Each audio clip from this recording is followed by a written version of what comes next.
What's up, cyberspace cadets? It's Irate Prostate. It's Thursday. Hey, it's 2 hours later than we usually do this thing. It's Hot Takes. Big Fat Brian and I are going to be talking about I Am a Killer. We're finishing out from last week. I Am a Killer is a documentary TV series based on people that have been convicted of murder and either are on death row or have been on death row. So I want to introduce, we got a special guest in tonight, so I want to introduce, say, hey, Brian. What up, fam? And our special guest tonight is CYNIC. And CYNIC, you want to tell us a little bit about yourself and why you think you qualify to help us out with this thing? Yes, sir. Well, thank you for the invite. And I've had a little bit of jail history locally, nothing federal or things like that. So hopefully I'll be able to give a little bit of insight or counterpoints to people that are unfamiliar with it. All right, cool. Well, cool. I guess we're going to start with episode 6, and it covers the actions of this man named David Lee Lewis. He's a white male. This is in a Texas correctional facility. Out of the 10 that are in this series, 5 of them are Texas cases. Brian, I believe a couple of them are from Florida as well. Yeah, there's 2 from Florida and 2 from Missouri, and I can't remember. It may be 6 from Texas. Well, the last one's also from Florida, He's so from Florida. I mean, 3 from Florida. That's what yeah, 3 from Florida. Yeah. All right. So the name of the episode is Declared Competent, which pretty much the details of the case are pretty straightforward.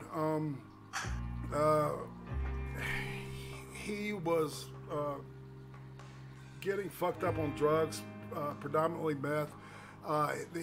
His birth, there was some bizarre circumstances where they had to squeeze his head with forceps, and they learned later down that can cause some type of brain injury or damage. Bringing the kid out like that, and yeah. And so the crime's pretty fucking grisly, man. He breaks into this old lady's house, and she comes in the door as he's breaking in, and he hits her in the head with the butt of a shotgun, and then still she gets back up, and then he kills her. It's grisly as fuck because he shoots her in the face with a 12 gauge. It was horrible. What impressed me about this episode was the guy's attitude and demeanor. Out of all the inmates that I've looked at in this story, in this series, I think he is the most respectable, in my opinion, out of the bunch because his honesty. He's tested, his IQ is tested between 80 and 69-ish, which, is borderline mental retardation. I think the cutoff line is 70, right? Yeah, it's 70. So, Brian, you want to talk a little bit about this? Yeah, okay. So, I mean, to say the least about this series, most of the people in this series, I would say, have sociopathic tendencies. This guy clearly does not, and it's actually really surprising because he takes responsibility for what he did, and he's the only one that doesn't fucking blame anything else but himself. He's the most mature person out of anyone in the entire series, which is ironic because he's also the dumbest person. Right. Thank the 70s for medical techniques that messed you up. Other than just being stupid, but what was his reasoning behind? He needed death. Well, yeah. So that's his reason for being in the house. But the deal is, she just scared him. She startled him, and he freaked out.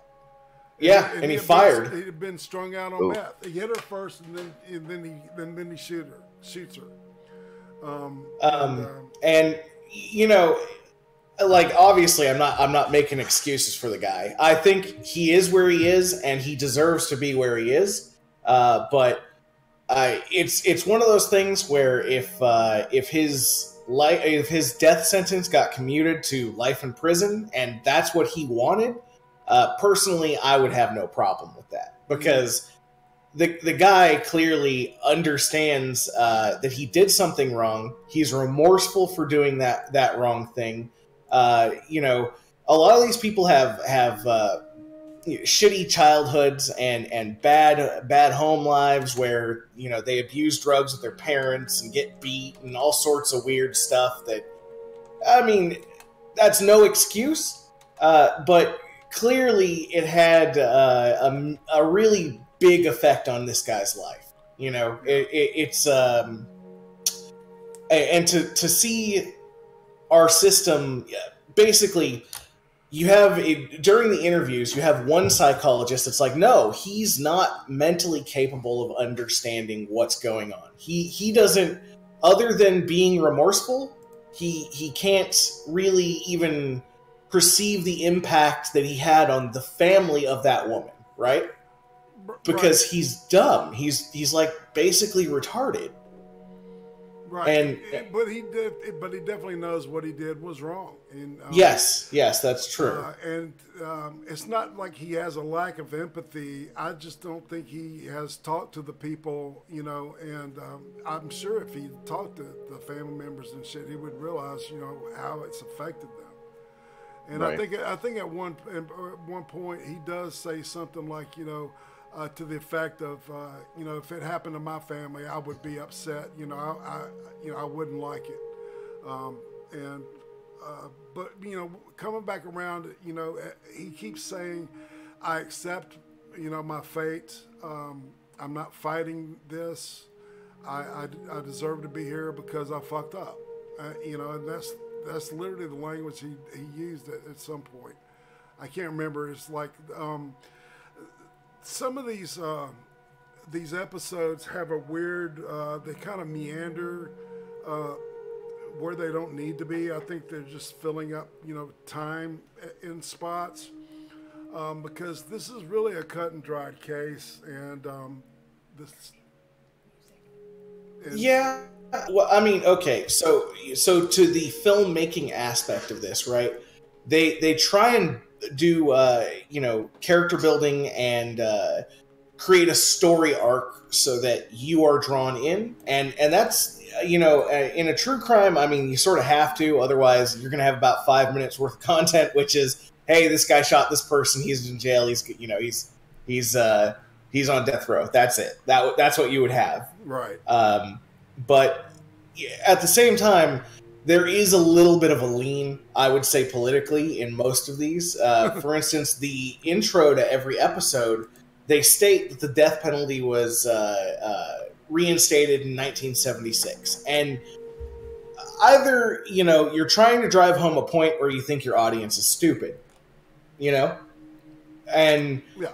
Clearly it's the first one. They're trying to drive home a point that possibly... the death sentence is something that should not exist, and at least that's what I got from it. Yeah, they're definitely like virtue signaling, and it's a European company that's doing it, so obviously they're gonna, like, you know, morally fag at us, you know, because, well, I mean, that's what this is, man. That's what I got from it. Is that it was a virtue signal that we're still doing this barbaric technique of killing people, even though about half of them, even probably more than half of the people that they interview, got off of death row. Okay, yeah. Because of law changes and because of, you know, just situations that allowed them to, you know, to just get life. So I think they were a little bit disingenuous with the whole presentation of the series, right? I agree. Yeah, they were a bit disingenuous, and you know, if you really wanted to give insight into some of these people, you could hire on hand a psychologist to do like an analysis of the person, but they present the story from the point of view of the killer. And in some of these episodes, it's like, okay, you're fucking lying to me. You're blatantly lying to me, and you're a shitty person, and you don't really feel sorry, and you're just trying to get exactly what you want out of this. You want people to feel sympathy for you. You want a little bit of fame, and either you're trying to get on death row so you live a little easier life and you can be in solitary confinement and have a couple more amenities, or you're trying to get off of death row because you're afraid of dying. Well, and that's the thing too. Like some of these people, like the low IQ guy, he was barely able to hold it together. He regretted it. Some of those guys, it happened. That's just the way of life. I mean, some people they don't mind it. It's just jail time, and that's fine. You come in there with cameras, and they're okay. Here's my shot at fame. Because otherwise, it's just another day for them. Right. It's no big deal. Well, see, in the very first episode, they kind of tipped the cards in the state of Florida because they interviewed this nurse who says that once they get to death row, they get their own cell, and it's roomier than the SAG cells or the solitary, whatever they call it, in Florida, and they get their own television. They're allowed to even get their own blanket, and I read that they also get a pillow of their choice, So it's seen as like an upgrade, from what everybody else is getting. Right? You have less chance of being shanked in your sleep. The food, they say the food is better too. That's what she said. So I think some of these guys see death row as a step up, and they can keep arguing their case until I think they can buy time, because one guy says, "Yeah, I'll be in here." The Chickenhead, the first guy they interviewed, he said, "Yeah, I'll be here at least another 27 years because of appeals."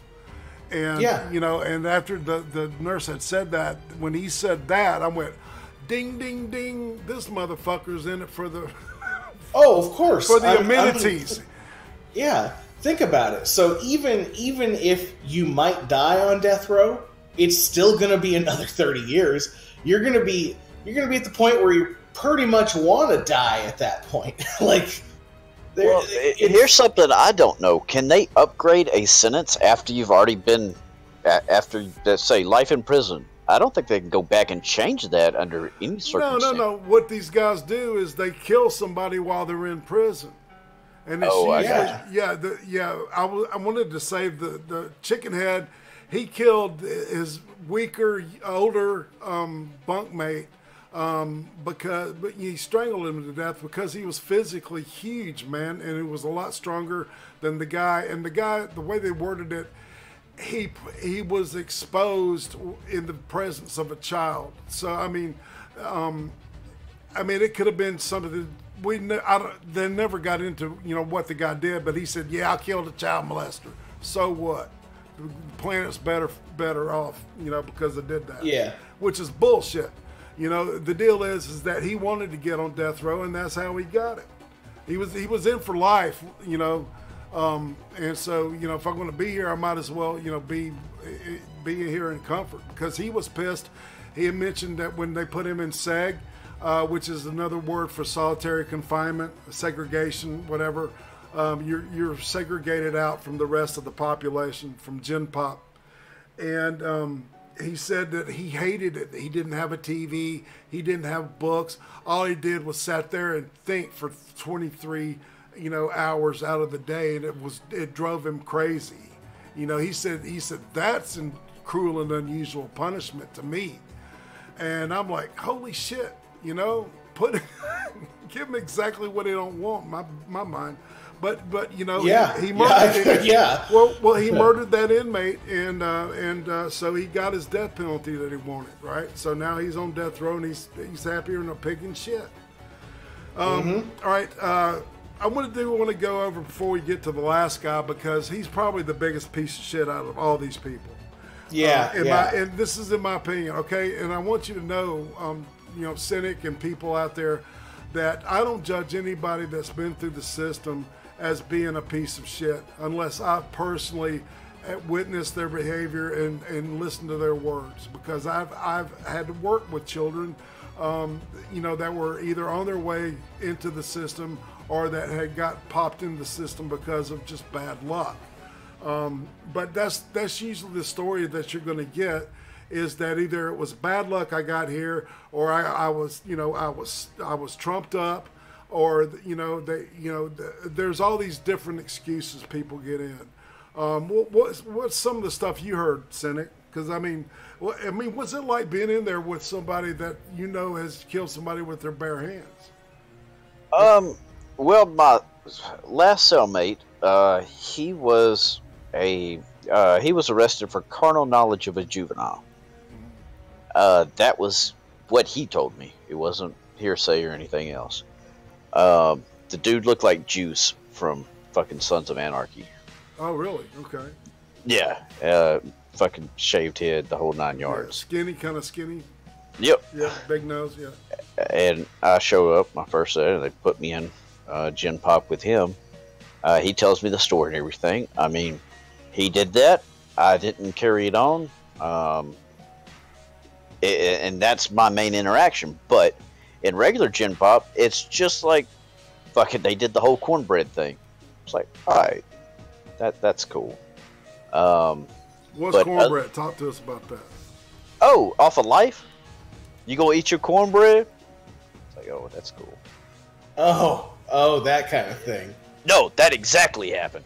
Oh, wow. Yeah, I'm like, is this a movie? Are you fucking serious? So, all right, so they were saying that shit to get your food from you.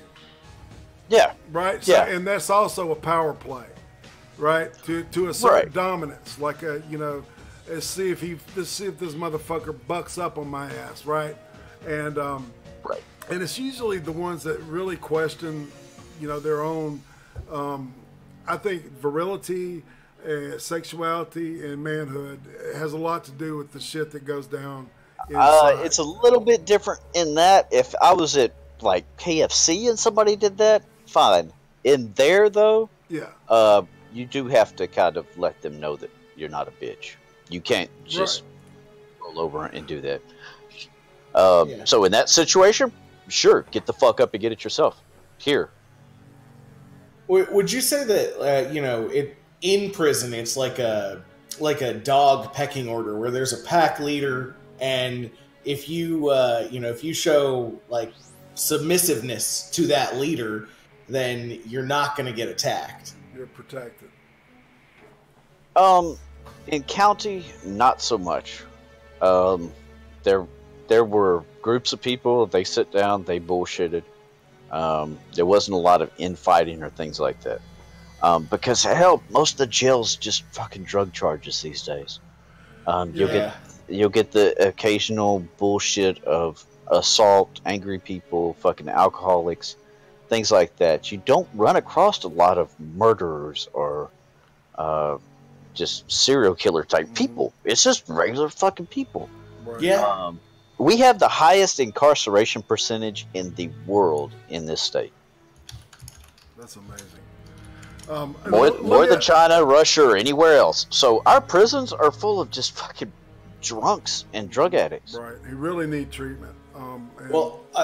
Just so we have a ratio on this, currently in the United States, there are 2.3 million people in prison and 8,000 people on death row. So that should tell you the ratio of murderers to, people in there for maybe other things like drug charges or robbery or what would be considered a much more minor crime. And that those numbers are based off 2016. I don't have anything more recent than that. I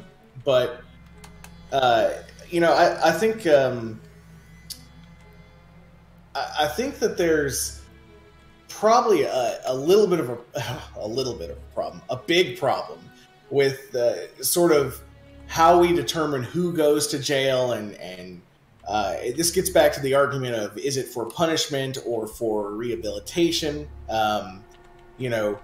Is it something that if you go to jail on a drug charge, right?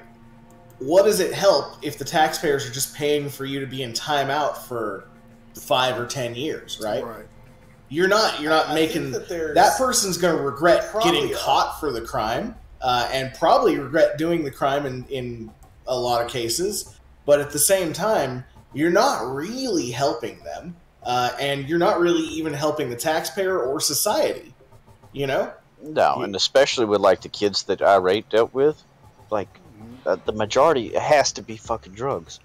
There's not that many people that do, or that many kids that do like armed robbery or burglary or things like that. Sure, they do them, but I don't see it being that overwhelming.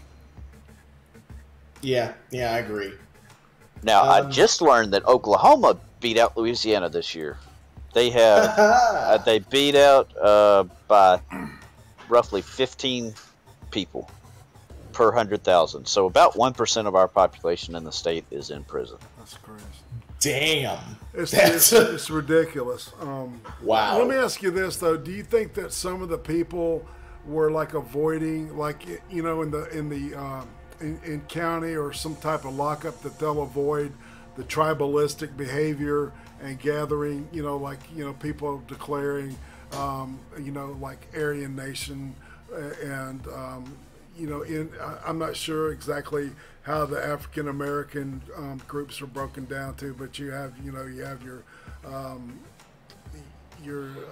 Kemet community. Yeah, there were like a Islamic type deal. The what are they called? Brotherhood of something.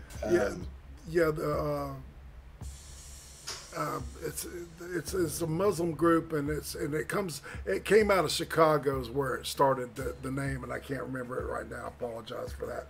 And then there's Hispanic gangs, but it would seem to me like people would try to avoid that in a lower stage version of lockup, just so it wouldn't get in their jacket. Which is, a jacket is like your file that has your record in it, right? I don't know. My logic would say I would avoid that. Hanging out with the Nazis, because I don't want to be labeled a Nazi. But whereas when you get into the penitentiary, it's a whole fucking different planet, man, and it's a lot more hardcore. Yeah, it could definitely be different on the federal level.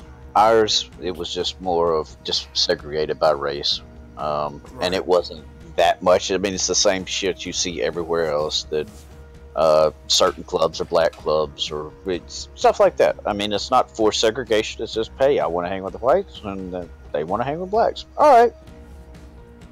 Makes sense. Yeah. Now, of course, the blacks are more aggressive. They're the ones that fucking give me a cornbread. But it's like, all right. And that's the worst fucking thing, and that was like second day in. Right. I was like, all right. After that, it was nothing. Everybody was more worried about just getting the fuck out of there than anything else. Right. And that's, exactly. So, all right, let's go ahead and move on. We'll kind of breeze through the next couple. All right, DeAndre Buchanan is an African-American male. He described himself as the kind of person that would help people.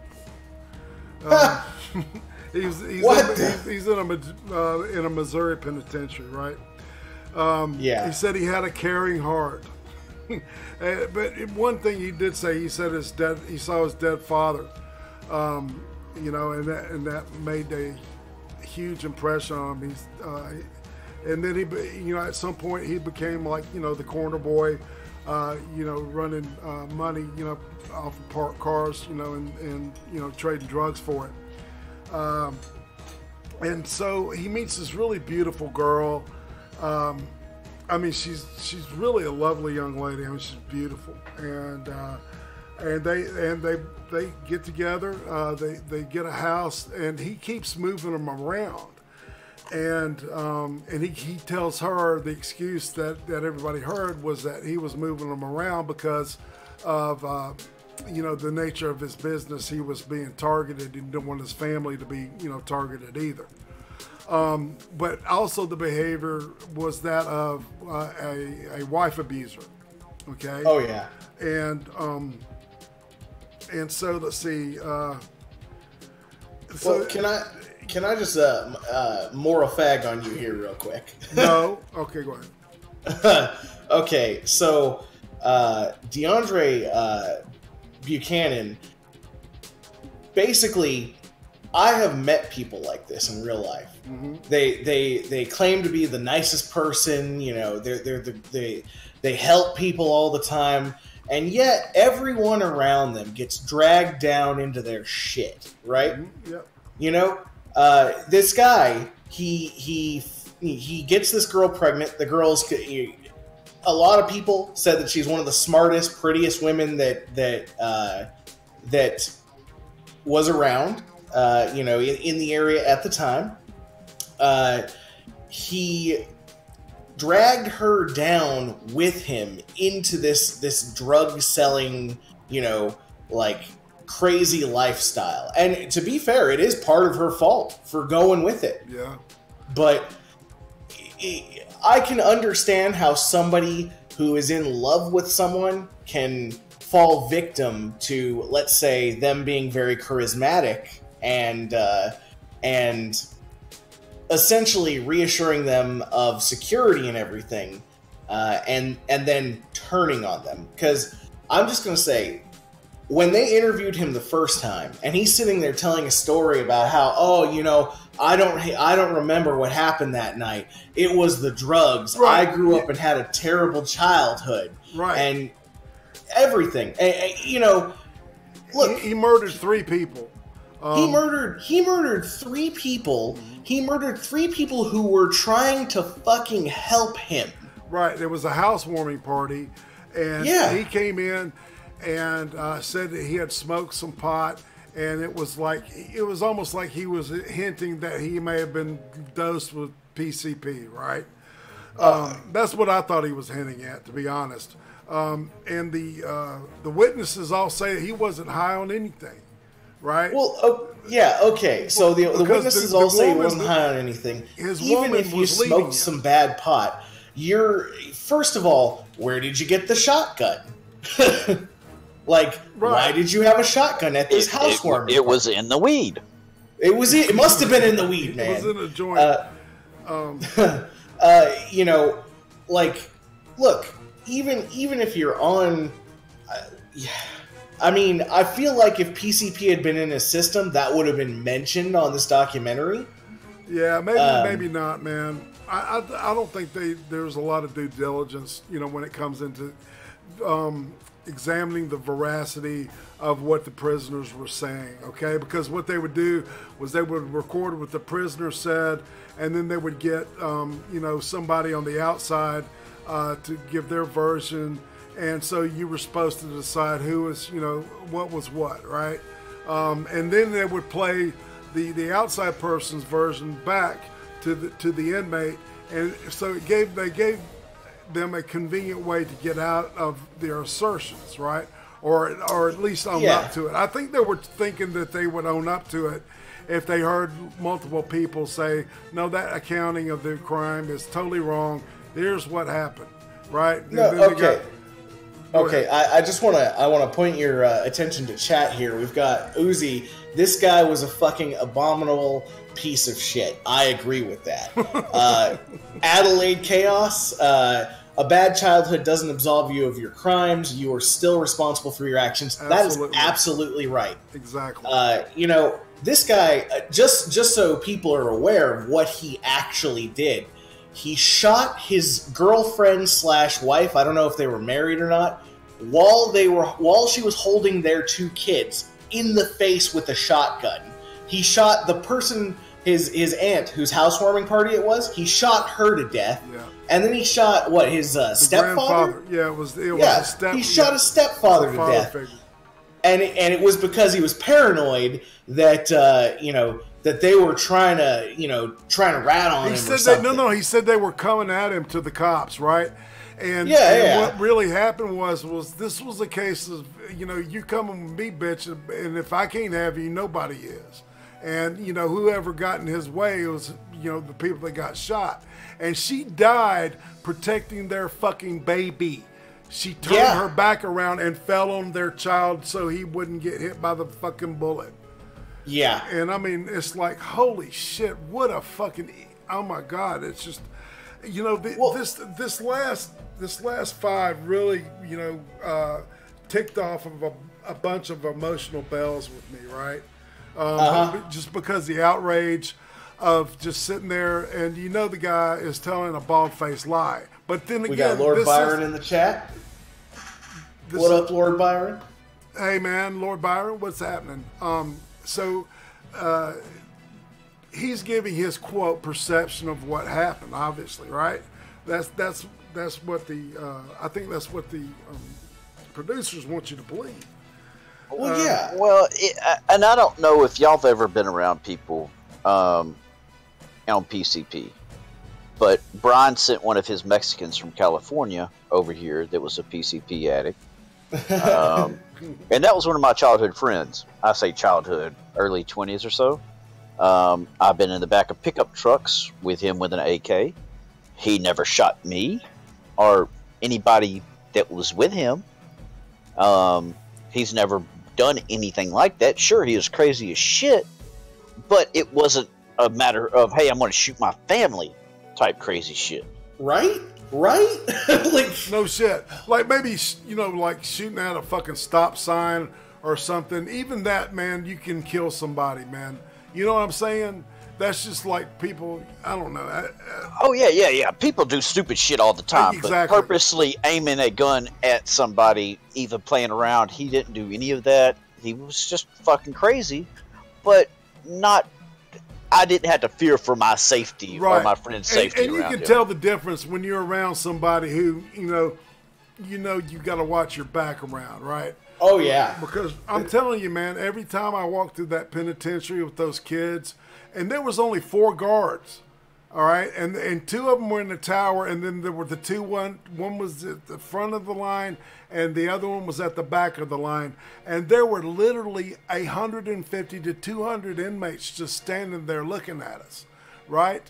I felt the hair on the back of my neck stand up, and my senses went to a place I'd never been before. It was like I could sense danger all around me. It was literally the weirdest and most. It was a scary thing, man. It really was. I want to explain something that I noticed about DeAndre here.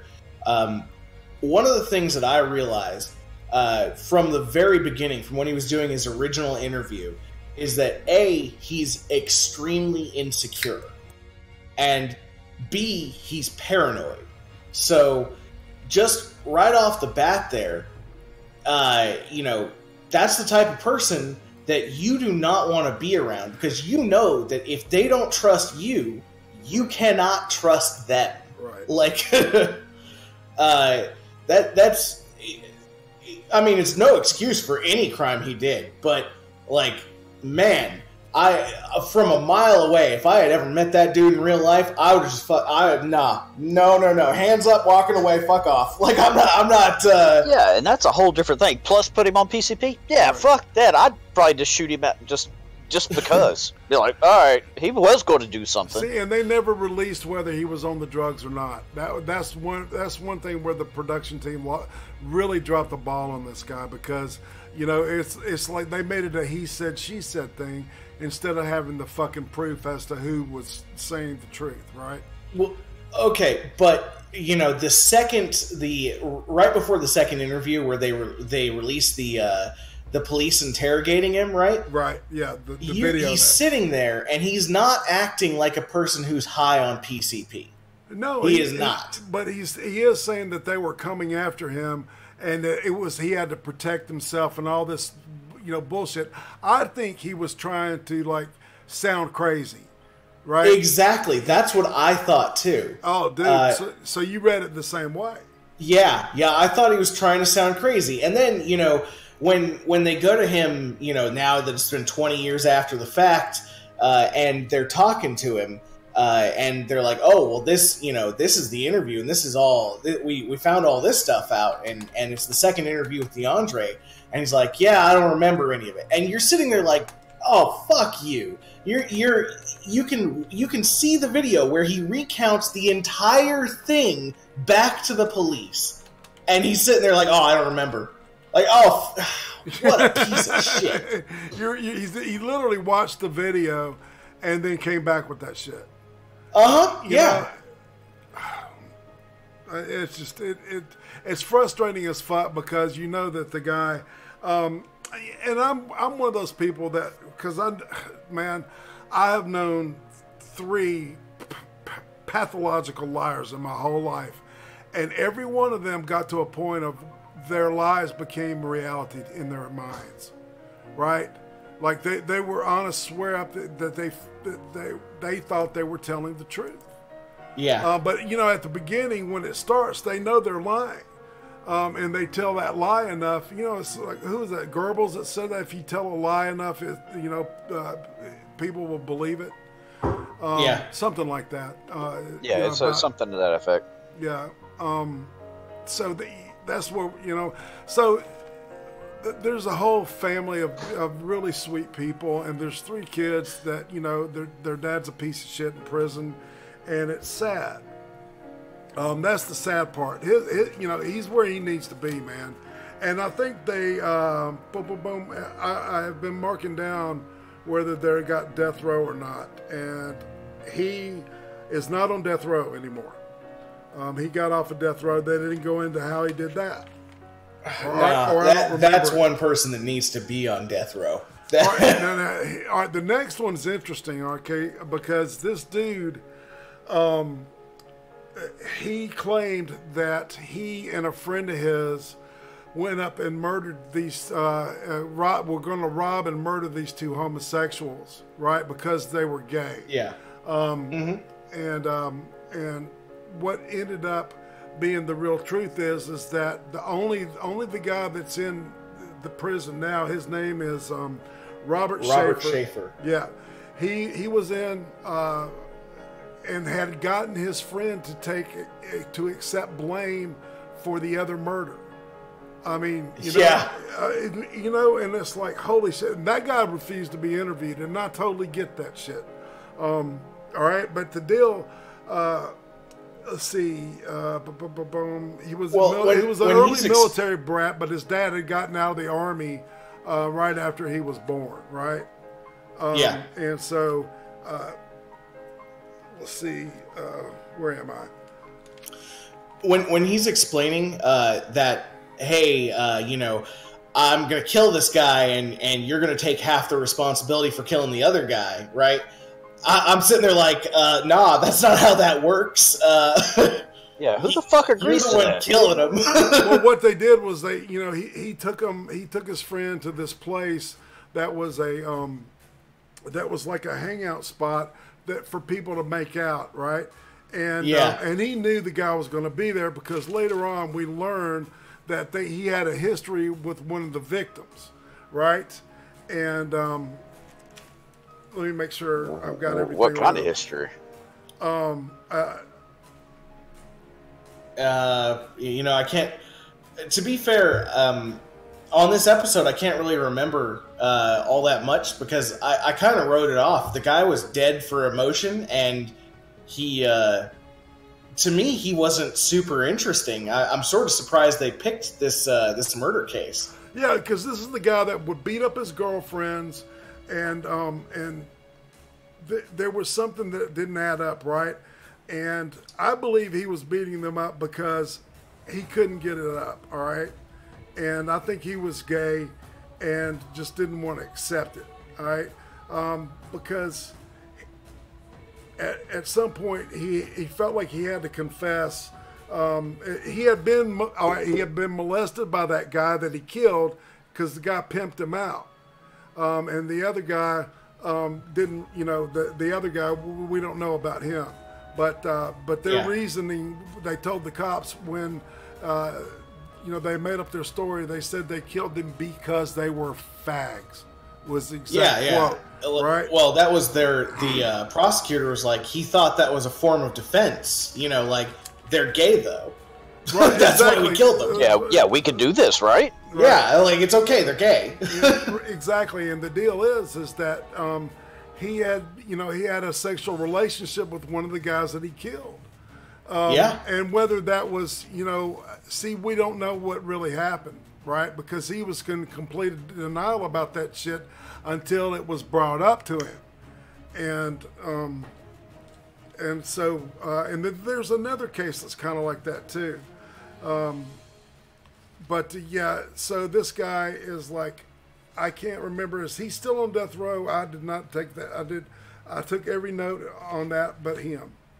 I think he's still on death row. To be honest, I had to watch this twice because I fell asleep. His episode was not that great. It was kind of like a meandering, boring kind of tale. Where they could have wrapped that whole hour up in about 40 minutes, maybe even less. They could have done it in 10. Let's be honest. Yes, I agree. So the number 9, episode 9, is Josh Nelson. As a kid, he had he just was a bad seed. He felt like he fell through the cracks at school. He had Grand Theft Auto, burglaries, so he bludgeons and stabs somebody with a baseball bat. Right? They drive to New Jersey. And, he's arrested a week later, for the murder.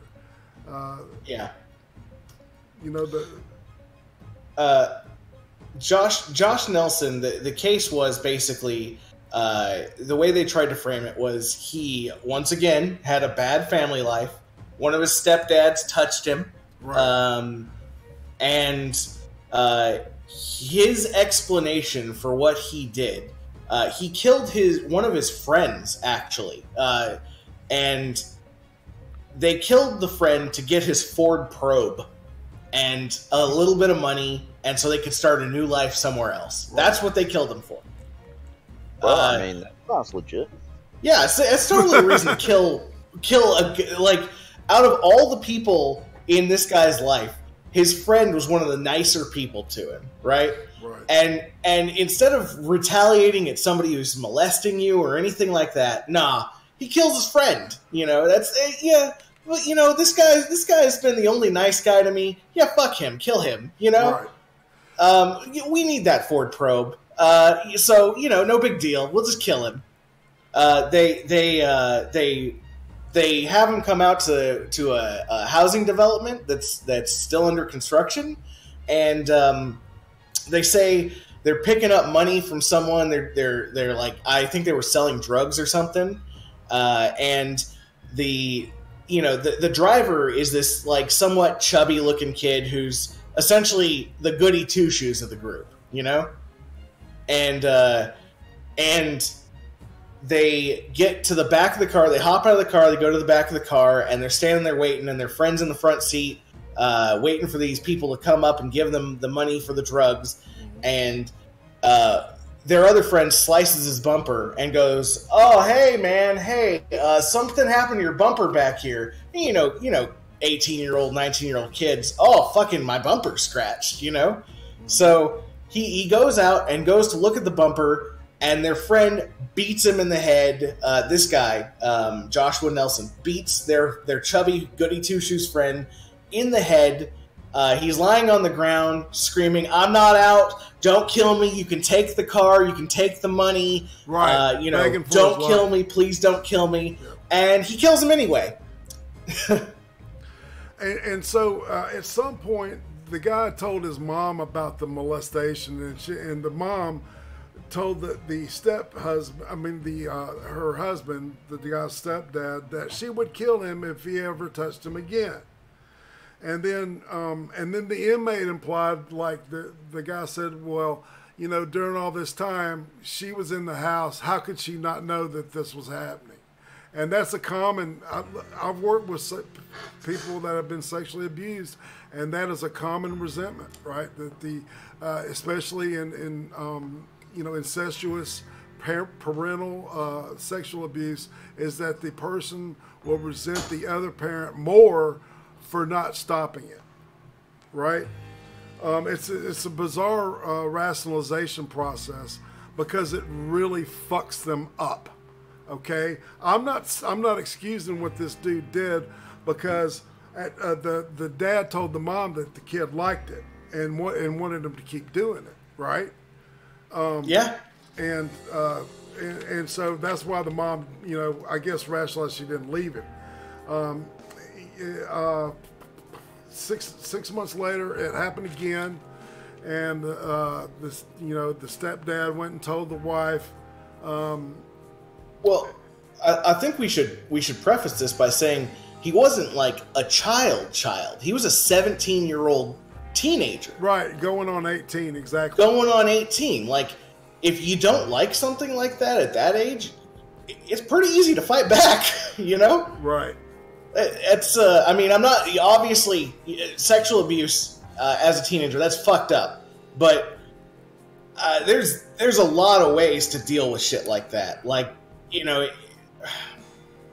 there is no good person in that situation, but because of the way this guy was, I can't really believe half the stuff he says.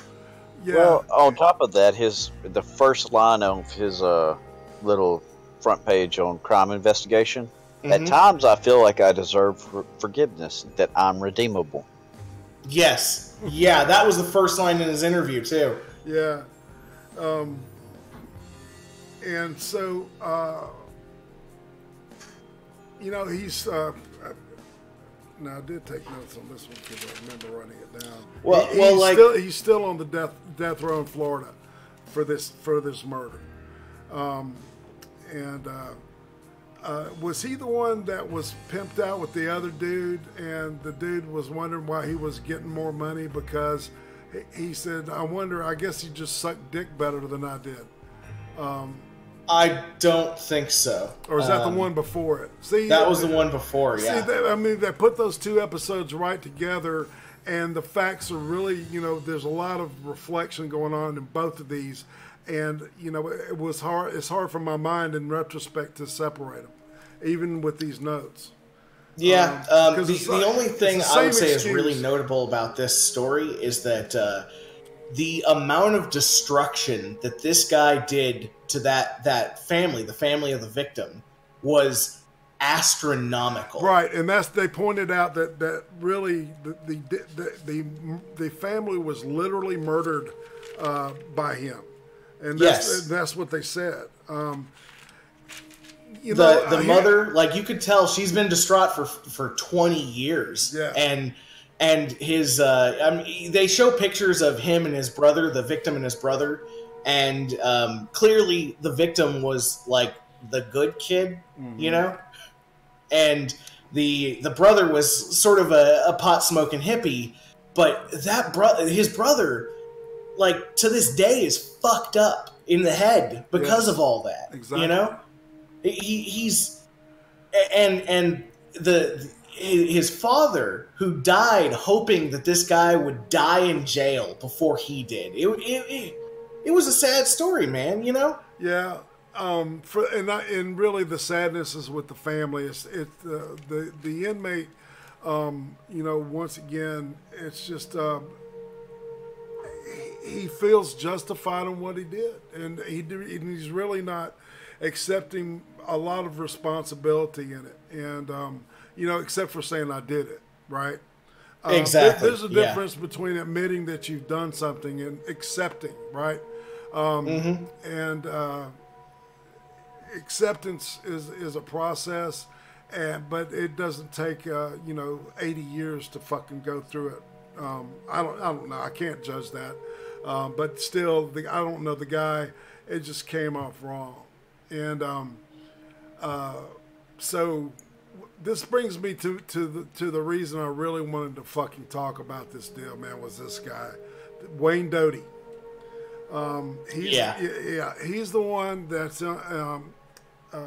is a lot like Chickenhead, man. It was interesting. The first and the last episode had some similarities to that. But this was interesting as the way. So this guy, you know, said he didn't ask for anything. He said he wanted to, you know, stall the system. No, that's my statement. I'm sorry. He said his father was an alcoholic that abused women. He was born in Colorado, but his father took him to Florida.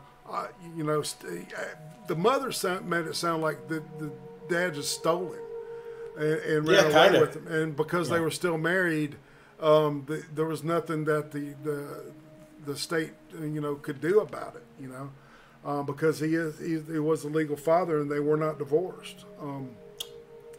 Also, you've got pictures up in the background. This is the guy. Yeah, this is the guy we're talking about right now. You can tell that, like, he's got fetal alcohol syndrome.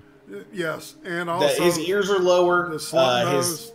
His upper lip is flattened. Yeah. The guy's, you know, his father was an alcoholic, and possibly his mother while he was in the womb. Well, and it's interesting that he's sketchy on a lot of, you know, remembering, but he's crystal clear when he talks about the inmate.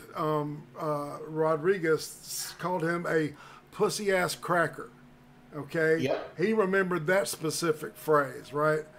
Because he said, "I don't give people slack, but I'll tell you this: I expect to get the respect that I give to other people." Okay. And, you know, nobody owes you jack shit, really. I mean, to be honest with you. But so this guy, he's running like a side business inside the prison because tobacco is such a coveted commodity. He was selling this shit. They called it RIP, right? And so the guy, he figures out, you know, he wants to kill this guy. He wants to get on death row too. You know, he states because he realizes, blah blah blah. I just want to, you know, I want to be on death row so I can, you know, pay for my crimes or whatever. Trying to sound noble in my deal. But so, all right, they tell this dude that disrespected him by calling him a pussy ass cracker. All right, they say, look, all right, if you can get out of these quote handcuffs, and it's what it is they roll a sheet up in a rope. And they tied his hands with it, right? And he said, if you can get out of these handcuffs, then, you know, I'll give you a pack of RIP. And he said it was worth about $100, all right? So the guy agrees to it, all right? He lets them tie his hands behind his back. And as soon as the hands bad decision secure, number one. Listen, no, he sits in the chair first. That's bad decision number one. Oh, yeah, all right? yeah. Well, really, bad decision number one is even talking to these motherfuckers, you know, when it's 2-on-1. But, all right, so he gets in the chair, they tie his hands up, right? And then as soon as he's down in the chair, the guy gives him a sleeper hold and puts him out, right? So while he's out, he can pull out his shank and fucking shiv him to death. 25 times. 25 fucking times in the upper torso, all right? Because he called him a pussy ass, a pussy ass cracker. All right? He was disrespected, and that motherfucker deserved it. Now, the way he justifies it to this other inmate later is interesting. Because that's the most cowardly shit I've ever heard of in my life. All right? That guy pisses me off. All right? I tell him he pissed me off, and if he wants to fight about it, fuck, I'll fight about it. You know? But no, this dude has to get this dude subdued to a point of where he has to kill him while he can't defend himself. He might as well. That's the difference. If you're worried about honor or anything like that, it's the same way with in wartime, war in jail. But honor goes out the window. Yeah. And why they were placing bets in jail of, hey, I bet you can't do this. It's like, what? Fuck you. No, don't do any of that. No shit. Don't take the bait. You know? Yeah, especially after you just called him a fucking pussy ass cracker. Yeah. Oh, I'm gonna go sit in a chair and play bets with you. Yeah. It's disgusting, just like I put in the fucking live chat, man. This guy was just horrible, right?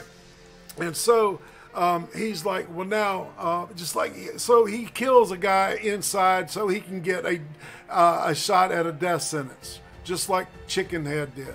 He basically, you know, killed somebody who was not able to defend themselves fully.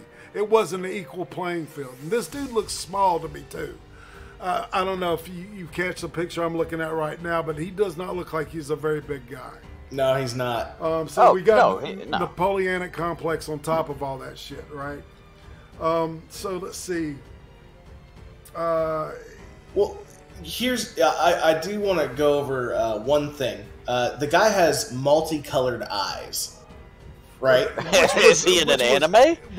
No. He's got it's like not heterochromia. It's just something weirder. Go ahead, Brian.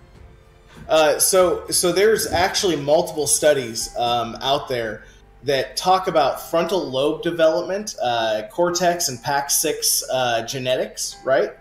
That have to do with how what was that, Irate?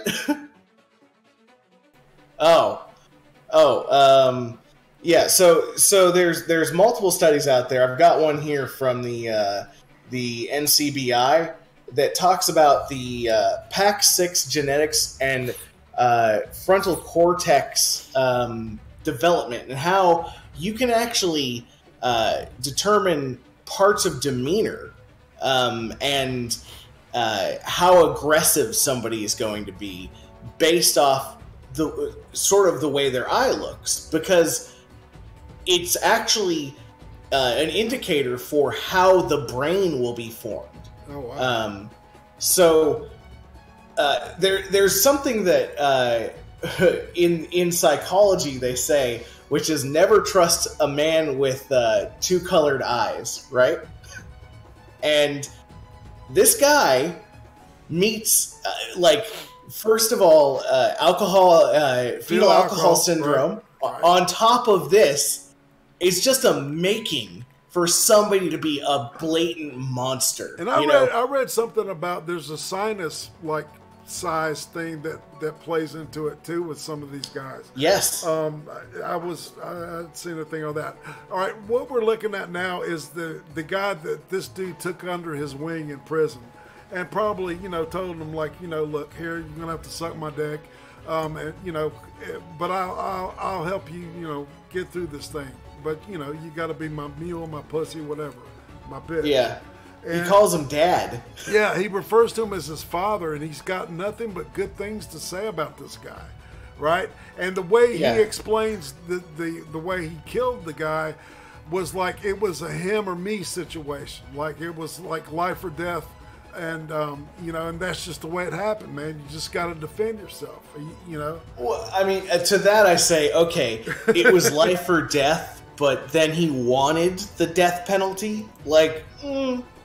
Yeah, no. Clearly, from everyone else that was around this case, the other people that knew the guy, he was an unemotional, violent person who had his own code of morality that, in exact quotes, that most people wouldn't understand. Right. That there was a type of... He admitted that. Yeah, he admitted it. Right. That he had a form of respect that if you cross this line, he'll just kill you. And, and that's how it has to be, man. Because it's just like, if you call him an asshole, if you look at him wrong, you don't do that, because that's just, I'm judge, jury, and executioner. And me and Brian talked about this throughout the week. This is the type of person that jails were created for. This is point blank. This dude. There could be this and that, but these definitely, absolutely, either kill him or lock him in a cage away from society. Yeah. I mean, I honestly think that this is the type of person that needs to be put in solitary confinement for the rest of his life. Because death is too good for this type of person. literally, I mean,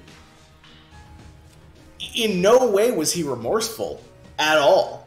Yeah, I mean, you could see it on his face. Emotionless, expressionless face, man. It was just, we call it a flat affect.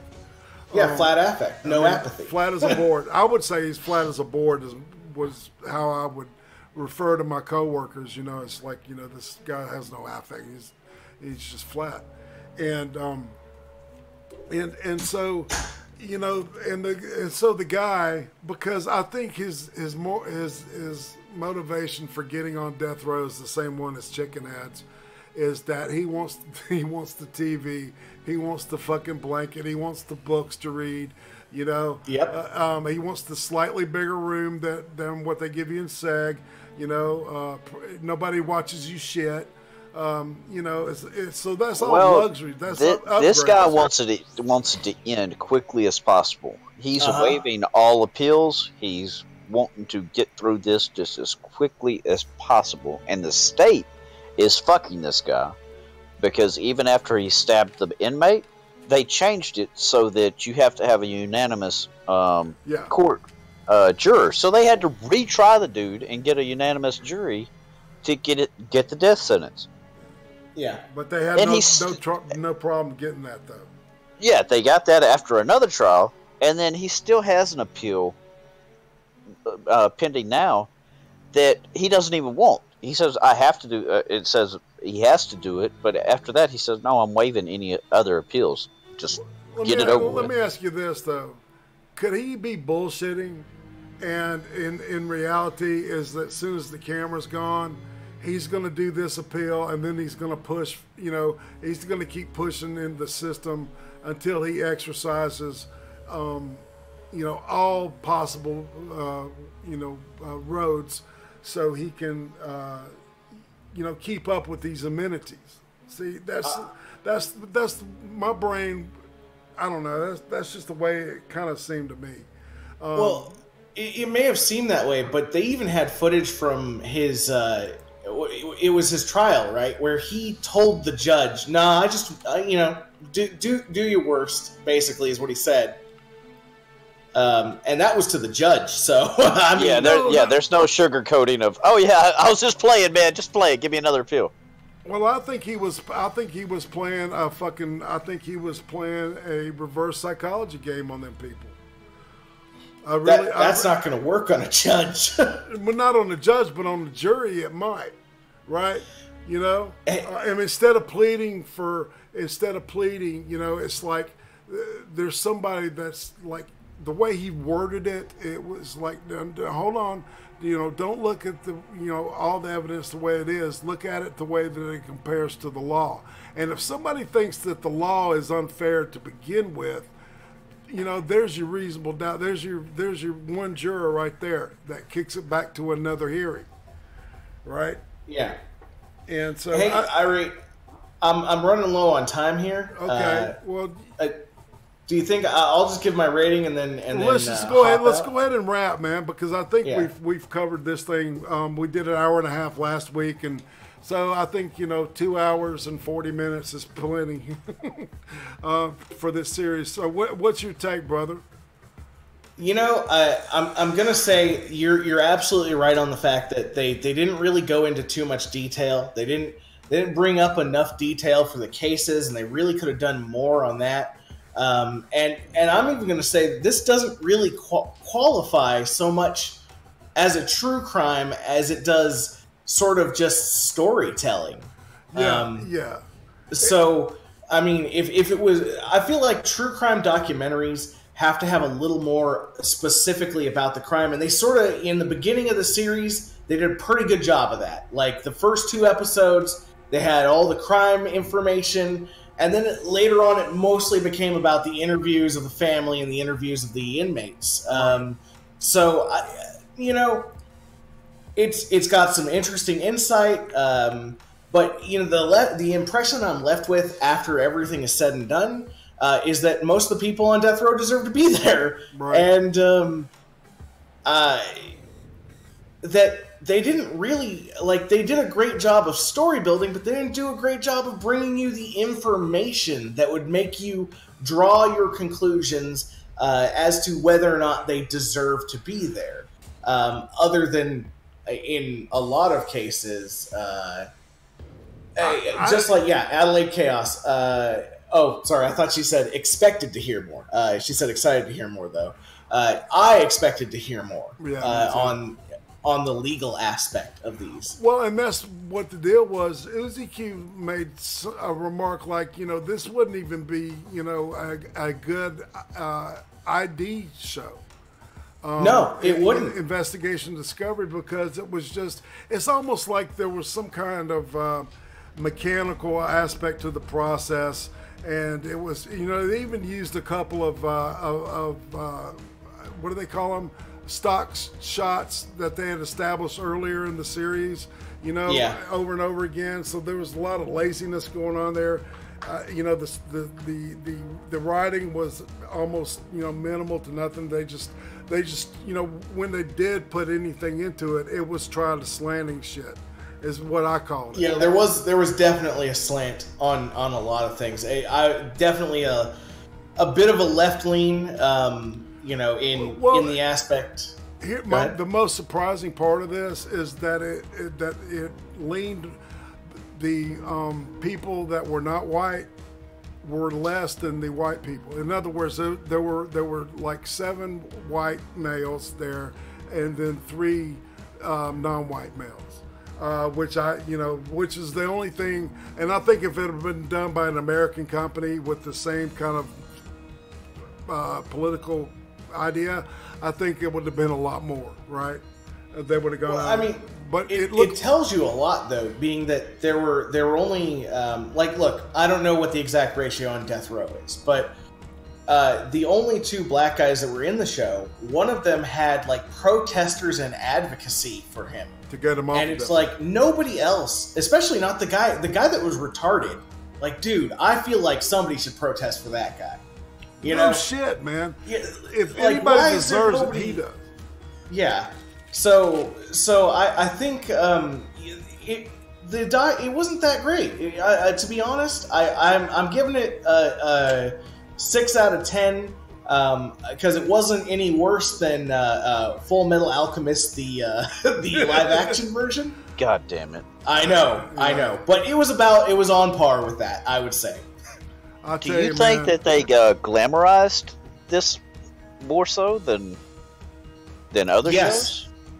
I think they did. I think they glamorized trying to make these people who are killers into humans. I understand needing to know the full circumstances around it, but at the same time, people have shitty lives. That's just nature, and you have agency. So you don't have to kill people. Brian, I've worked with I would say at least 15% of the people that I worked with, especially alcoholics and addicts, have been sexually molested, and none of them murdered anybody. Exactly. So I'm giving this a solid 6 out of 10. I'm giving it a 4. If it was just the first and the last episode, I'd give it a higher score. Because it pissed me off. Those guys pissed me off. You know what? I'm going to revise my score. I'm going to revise 2 scores here. Full Metal Alchemist, the live action version, now gets a 4 out of 10. This documentary gets a 4.5 out of 10. It's just slightly better. You don't really learn any, like... There's so many. Think of the other true crimes that are on Netflix, right? You've got that staircase one, Evil Genius. That was great. Yeah, both of those were fantastic. The other one that The Making of a Murderer, The Pizza Bomber. I haven't seen The Making of a Murderer, to be honest. Well, Making of a Murderer. I'm not going to go into detail, but 10 times better than this. Okay. Yeah. I do have to run, though. Okay, now. guys. Yeah, we'll go ahead and I want to thank CYNIC for being our guest tonight. I hope you've had a good experience, man. if you keep watching the stuff with this, maybe we'll have it back in. We usually try to get people to come in at some point and like did the phone call kind of thing through Discord. So on that note, you want to say, you got anything you want to shill, CYNIC? No, not necessarily shilling, man. I appreciate y'all having me. I appreciate the invite, man. Hey, thanks for coming show. on, man. It's been a pleasure, man. It really has. Yeah. And everybody, give us some feedback. Did you like this time? Because we're seriously looking at moving this to this time. And I want to thank everybody for showing up. And next week we will be covering an original movie. It's a supernatural thriller / horror movie called A Dark Song. If you look it up, just check it out, and we'll all be here next week to talk about that. Brian, I want to thank you for hanging in there. Go fix your dog, brother. Yeah, my dog's got to go to the vet. Bagels. He's a little sick.